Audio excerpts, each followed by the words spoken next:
Now, we're going to Dr. Jerome Corsi here in a moment. With Obama's signature creates continental perimeter, move described as key step in advance of North American Union. We also are going to get into more and more bizarre mainstream articles. Canada, U.S. agree to use each other's troops in civil emergencies. That's out of the Ottawa Citizen. That's consummated by this deal 2 weeks ago by Lord Obama. Now 3 weeks ago on February 7th, that Corsi wrote about at WorldNet Daily. That is coming up. Also, warning of food riots in the UK. We told you that 8 years ago. It's all been planned. But first, I want to get Corsi's take on Lindsey Williams, who had Ken Fromm, the head of Atlantic Richfield, tell him 5 months ago as he was dying of cancer that oil would go to 150 to 200 with a staged globalist, George Soros-style revolution. Doesn't mean the revolution isn't real. It's just triggered by the globalist to drive up oil prices, kill the Arabs financially, then killing the dollar. Now you see Wall Street Journal saying the end of the dollar is here. Oh, it's a good thing. That's like saying, oh, you got brain cancer. That's a good thing.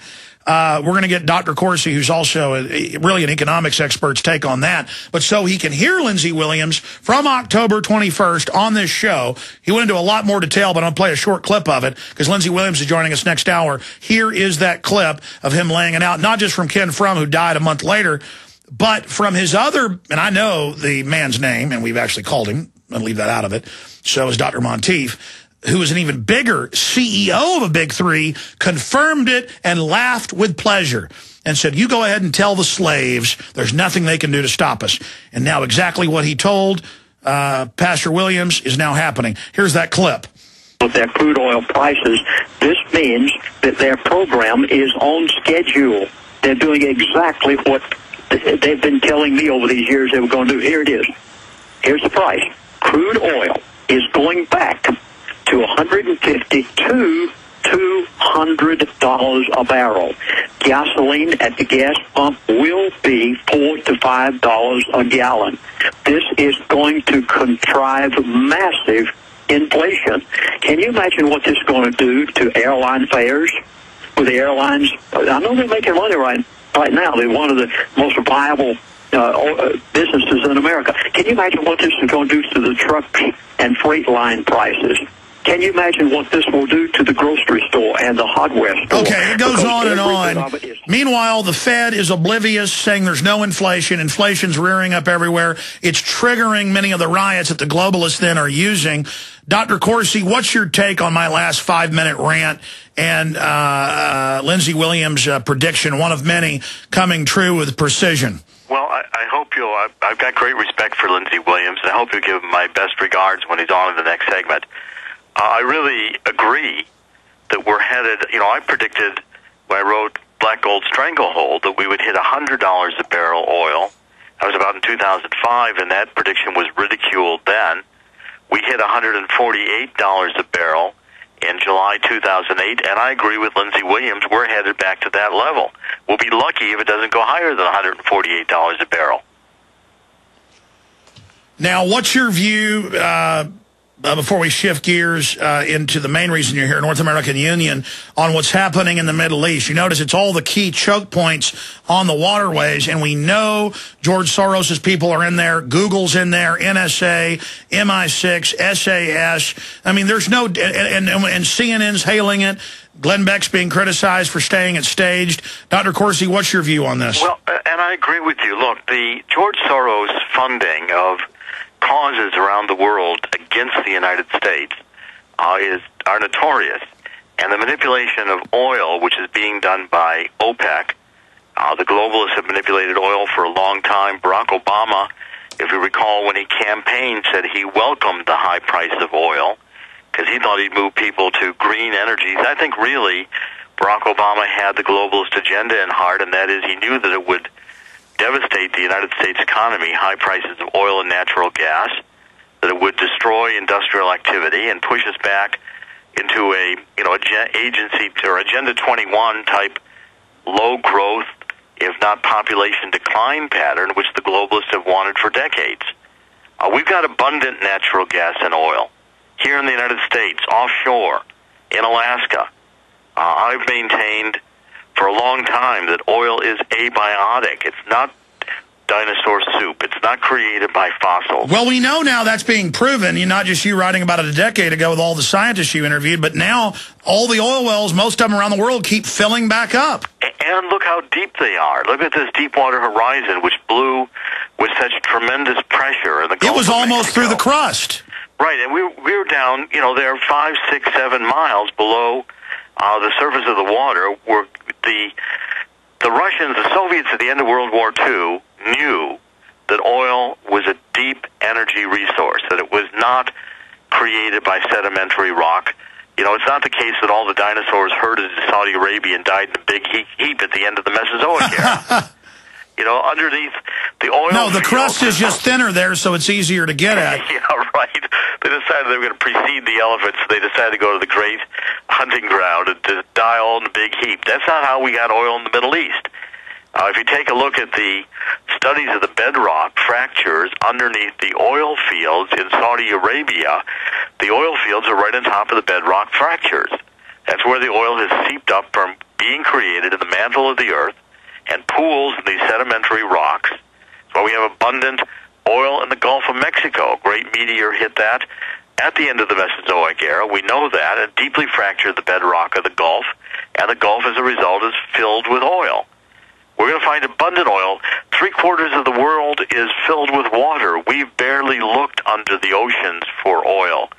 We'll be having nuclear batteries driving our cars before we ever come close to running out of oil.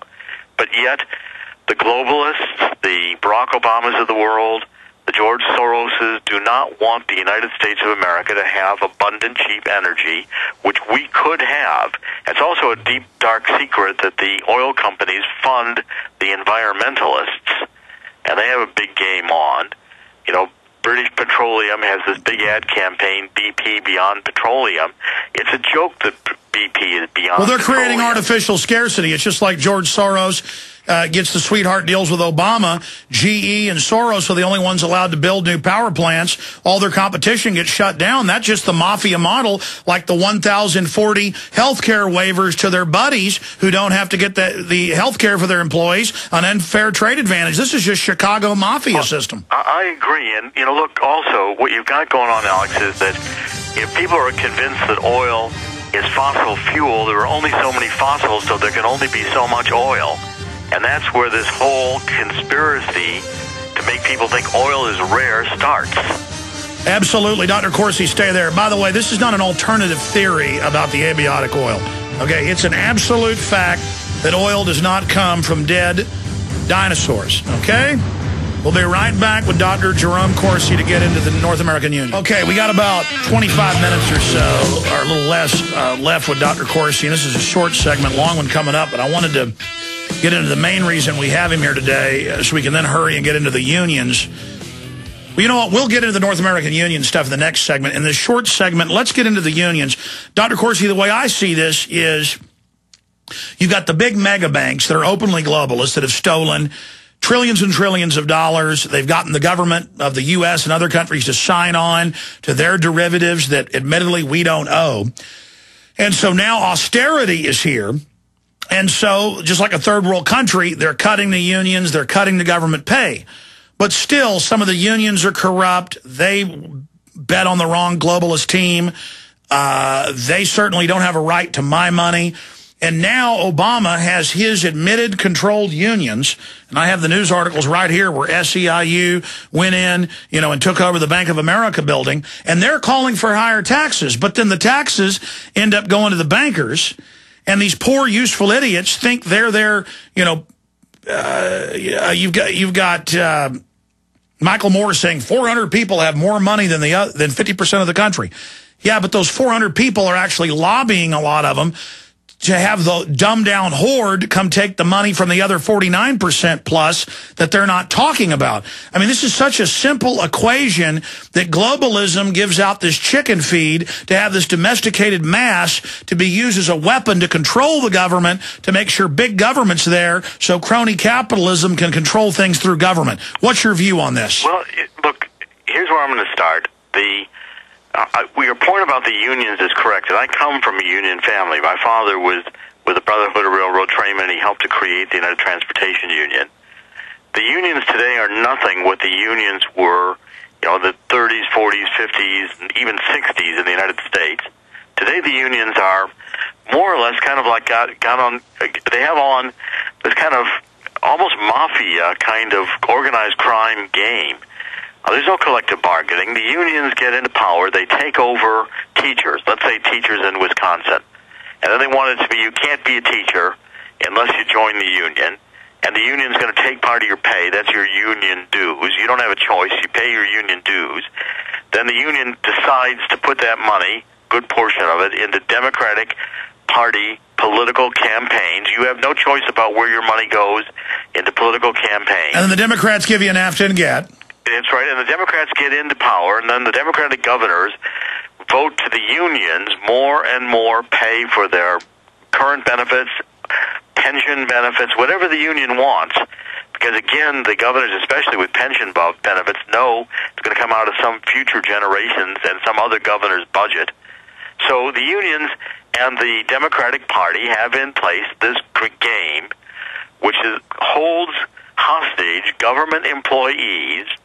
And you can't be part of the government employee racket unless you belong to the union racket. They're all confiscating the money through union dues, funding Democratic Party. This is a mafia game. If we're done in business, all these people would be put in jail for organizing a RICO racket. And they're extorting the taxpayers. That's right. Then they come back around, and Michael Moore was completely... if anybody has any doubt that this is headed towards socialism or outright communism, Michael Moore basically said, your money is mine.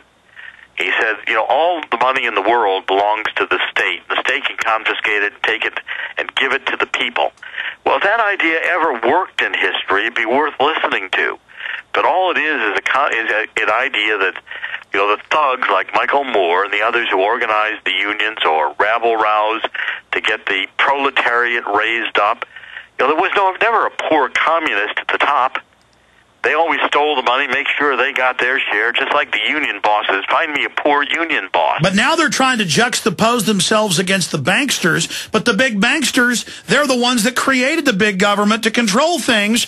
And then you've got Obama sending his thugs in to protest against Bank of America when he's financed by them. It's totally staged. Well, it's all staged, because if you take a look at the money that goes in from Wall Street, this is another one of the, Michael Moore ought to go to the Federal Election Commission and read the reports, because Wall Street largely funded Barack Obama. And anybody who has any mystery about that ought to realize that when it came time, Barack Obama paid back. He bailed out all of his buddies, especially Goldman Sachs. This is a big game on. Goldman Sachs has made trillions of dollars over the decades being in bed with big government and controlling the SEC. This Madoff scam should make it clear to everybody that the SEC is and has always been in bed with whoever is controlling, stealing, cheating money out of Wall Street. It's a big game, and it's a game that's to the detriment of the American people and the American economy. And the globalists and the people at the top want to manage this big money game. So Wall Street funds Barack Obama, and wink, wink, they deny it. Amazing. Stay there. Let's come back and finish up on that, Dr. Corsi. Then I want to get into the big North American Union news while we got you here. Stay with us. Infowars.com. He's with WorldNetDaily.com.